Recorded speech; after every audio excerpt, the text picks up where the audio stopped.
आणि यानंतर उद्धव ठाकरे बोलतायत, ते काय बोलतायत आपण पाहूया। माझ्या आधी जयंतरावांनी आपली प्रतिक्रिया दिली आणि जयंतराव राज्याचे अर्थमंत्री होते। मला असं वाटतं की माझ्यापेक्षा अर्थसंकल्पातल्या खाचाखोचा या जयंतरावांना जास्त अधिक कळतात, कारण त्यांनी अर्थसंकल्प पण मांडलेत। आणि एकदा तर आठवतंय की आपण व्हीलचेअरमध्ये येऊन सुद्धा तो मांडला होता। एकूणच आजचा हा जो काही अंतरिम अर्थसंकल्प आपण सगळ्यांनी पाहिला असाल, ऐकला असाल। मी येताना जयंतराव हिंदीमध्ये आपली प्रतिक्रिया देत होते आणि त्यांनी जे म्हटलं ते बरोबर आहे की निवडणुका डोळ्यासमोर ठेवून हा अर्थसंकल्प मांडलेला आहे। काल परवाकडेच राज्यातल्या काही जिल्ह्यांना अवकाळीचा फटका जसा बसला तसं महाराष्ट्रातल्या संकटात सापडलेल्या शेतकऱ्यांना आणि एकूणच महाराष्ट्राला या घोषणांच्या पावसाचा, अवकाळी पावसांचा फटका बसेल की काय अशी भीती आहे। याचं कारण असं, विकास योजनांच्या नावाखाली लाखो करोडो रुपयांच्या योजनांची घोषणा झालेली आहे। प्रत्यक्षात मात्र शेतकरी जो एक आक्रोश करतोय त्या शेतकऱ्याच्या पदरात काहीच पडलेलं नाहीये। आणि या सरकारचा गेल्या 1.5-2 वर्षाचा कारभार आपण पाहिलात तर विशेषतः मी मुंबईपुरतं जरी बोललो तरी मुंबईमध्ये रस्ते घोटाळा आहे, आणखीन काही सगळे घोटाळे आहेत। टेंडरवरती टेंडर हे लोक काढतात, म्हणजे टेंडर काढल्यानंतर आम्ही त्यातला घोटाळा बाहेर काढतो, मग ती टेंडर रद्द करून पुन्हा नव्याने टेंडर काढतात। प्रत्यक्षात काम काहीच होत नाही। आणि म्हणूनच मला असं वाटतं की आजचा हा काय त्यांना ते म्हणतात स्वतःच्या सरकारला महायुती सरकार, या युतीच्या सरकारचा अंतरिम अर्थसंकल्प म्हणजे यांचे कॉन्ट्रॅक्टर मित्र जोमात आणि शेतकरी कोमात असा हा अर्थसंकल्प आहे। कारण अंगणवाडी सेविका, आशा वर्कर्स या संपावरती आहेत, त्यांच्या मागण्यांकडे लक्ष दिलं जात नाही। जी शासकीय रुग्णालय आहेत त्याच्यामध्ये पाहिलं आपण की डॉक्टरांच्या विना, उपचाराविना, औषधाविना गेल्या वर्षभरात मृत्यू घडलेले आहेत, तिकडे लक्ष दिले गेलेले नाही आहेत। पण नवीन शासकीय विद्यालय, नवीन हॉस्पिटल, बेड्स वाढवणार, या अशा काही ज्या घोषणा आहेत त्या बघितल्यानंतर रस्त्यांच्या, नवीन रस्त्यांच्या घोषणा, पहिल्या ज्या घोषणा आहेत त्यांचं काय झालं याचा पाठपुरावा कुठेच दिसत नाहीये। मात्र नवीन घोषणा करायच्या आणि मृगजळाचा पाठलाग करायला लावायचं असं या एक सरकारचं धोरण दिसतंय। सर, हिंदी में ये जानना चाहेंगे, जो बजट पेश किया गया है कौन सी ऐसी नई घोषणा है जो लगता है कि किसान ध्यान में रखते हुए मराठीमध्ये एक पहिले मराठी मी बात करतो। नाही, मराठी भाषणाबद्दल उल्लेख तसा केला गेलेला नाहीये। शिवरायाच्या गडकिल्ल्यांबद्दल जे आम्ही धोरण घेतलं होतं त्याचाच त्यांनी पुनरुच्चार केला। मात्र वाजत गाजत माननीय पंतप्रधान मोदीजींच्या हस्ते जे शिवस्मारकाचं जलपूजन झालं होतं ते कधी पूर्ण होणार याची गॅरंटी कोणीच घेत नाहीये, कारण त्याचं जलपूजन हे मोदीजींच्या हस्ते झालेलं, पण ते पूर्ण करण्याची गॅरंटी कोण घेणार त्याच्याबद्दल एक अक्षर सुद्धा नाहीये। नव्यान म्हणजे पाठचं पुढचं पाठचं सपाट असा अर्थसंकल्प आहे की काय?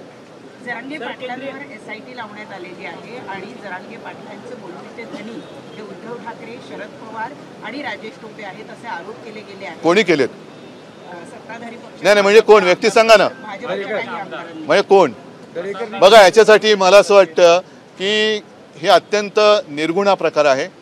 ज्या वेळेला जरांगे पाटील आंदोलनाला बसले होते त्या काळामध्ये, म्हणजे आपलं 1 ऑगस्ट होतं ना आपलं इंडिया बैठक झाली, त्याच दिवशी त्याच्या संध्याकाळी त्यांच्यावरती निर्गुण लाठी हल्ला झाला, अश्रुधूर सोडले, छऱ्यांच्या बंदुका सुद्धा त्यांच्यासुद्धा गोळ्या झाडल्या गेल्या होत्या।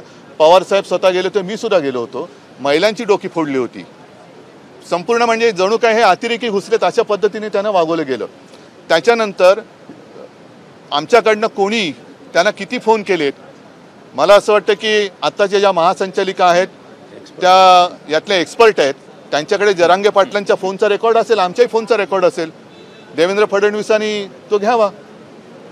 आणि समजा आम्ही जरांगे पाटलांच्या मागे आहोत तरी देखील त्यांचं असं काय चुकतंय हे त्यांना तुम्ही सांगण्याचा प्रयत्न का करत नाहीत? म्हणजे कोणी आंदोलनाला उभं राहिलं तर त्याच्यावरती तुम्ही त्याला गुन्हेगार ठरवायचं। ज्या पद्धतीने उत्तरेतले शेतकरी गेल्या वर्षी 1-1.5 वर्षापूर्वी आंदोलनाला उतरले होते त्यांना अतिरेकी ठरवण्यापर्यंत मजल गेली, आता जरांगे पाटलांनी सुद्धा तुम्ही अतिरेकी ठरवणार आहात का? हा एवढाच भाग राहिला आहे आता, म्हणजे कोणी न्याय हक्कासाठी उतरायचंच नाही। ठीक आहे, एखादीची मागणी कदाचित चुकीची असेल किंवा पूर्ण करता येत नसेल तर त्याला विश्वासात घेणं हे राज्यकर्त्याचं काम असतं, त्याला गुन्हेगार ठरवणं हे राज्यकर्त्याचं काम नसतं. असा राज्यकर्ता बिनकामाचा असतो. परंतु देवेंद्र फडणवीसांवर जे आरोप केले की मला मारण्याचा कट रचला गेलेला आहे, त्याची SIT करा चौकशी. आम्ही कुठे काय म्हणतोय. मुळामध्ये जरांगे पाटलांनी जी मागणी केलेली आहे त्या मागणीबद्दल ती मागणी सोडून त्यांच्या मागे का लागतात, त्यांच्या मागण्यांच्या मागे लागा ना. जरांगे पाटलांच्या मागे लागण्यापेक्षा, आणि मग जर आज जरांगे पाटलांच्या मागे आम्ही आहोत असं तुम्ही आरोप करत असाल तर 1-1.5 महिन्यापूर्वी गुलाल कोणी उधळला होता, गुलाल कोणी उधळला होता, फटाके कोणी फोडले होते. म्हणजे जर तुम्ही त्यांची SIT लावत असाल तर माझं म्हणणं असेल की SIT चौकशी चिवटपणाने करा.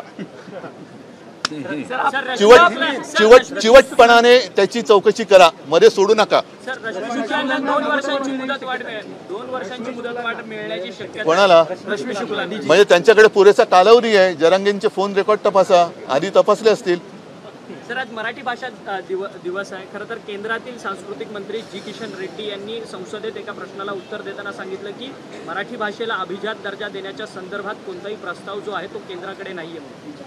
आता त्यांना पहिले मराठी भाषा कळली पाहिजे, कारण मराठी भाषेतला प्रस्ताव कळण्यासाठी सुद्धा जर का त्यांना नीट समजवण्याची आवश्यकता असेल तर मला असं वाटतं असं दुर्दैव देशाचं असू शकत नाही. बरं, आमचं सरकार आता यांनी पाडून, गद्दारी करून पाडून 1-1.5 वर्ष होऊन गेलं. आम्ही तर प्रस्ताव पाठवले होते, त्या आधीसुद्धा पाठवले होते. मला खात्री आहे की विरोधी पक्षात आम्ही असलो त्यांच्या भाजपच्या, तरी देखील देवेंद्र फडणवीसांनी सुद्धा तो प्रस्ताव पाठवला असेल अशी आम्हाला खात्री वाटते. मग त्याचा पाठपुरावा त्यांनी का नाही केला? 1.5 वर्षामध्ये तुम्ही प्रस्ताव का नाही पाठवला? म्हणजे नको तिकडे चौकशा करण्यापेक्षा हे प्रस्ताव पाठवा ना. सर, हिंदी में जानना चाहेंगे आज का जो बजट पेश हुआ नहीं, आज का बजट जो है वो जैसे मैंने कहा कि सिर्फ चुनाव को सामने देखते हुए उन्होंने घोषणा की है.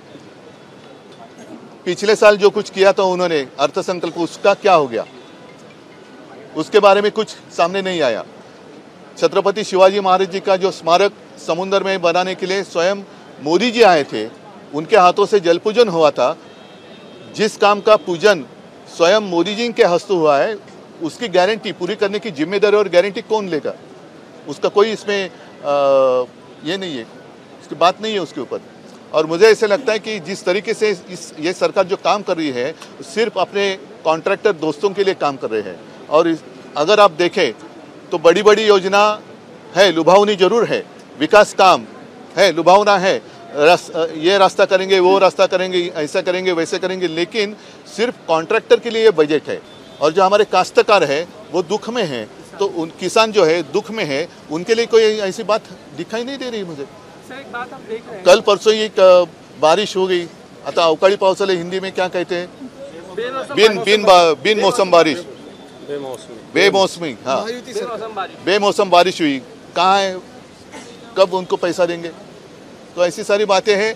और चुनाव सामने देखते हुए इन्होंने घोषणा तो की है, लेकिन अब जनता का भरोसा इनके ऊपर नहीं रहा. हम एक देख रहे हैं कि इकोनॉमिक ऑफेंस विंग जो है एक जांच कर रहा है, खासकर वो उनका आरोप है कि 50 करोड़ रुपए आपने जो पार्टी फंड से निकाले हैं और उसकी जांच हो रही है. क्या ऐसा कुछ हुआ इसके बारे में आपको? उसके साथ साथ जो पूरे महाराष्ट्र में एक घोषणा गूंज रही है 50 खोके एकदम ओके, उसकी भी SIT करो. चलो, धन्यवाद. जरांगे को लेकर सवाल है सर, मनोज जरांगे को लेकर उद्धव सर. तेव्हा निवडणुका डोळ्यांसमोर ठेवून हा अर्थसंकल्प सादर करण्यात आल्याचं उद्धव ठाकरे यांनी म्हटलं. ABP माझा, उघडा डोळे बघा नीट.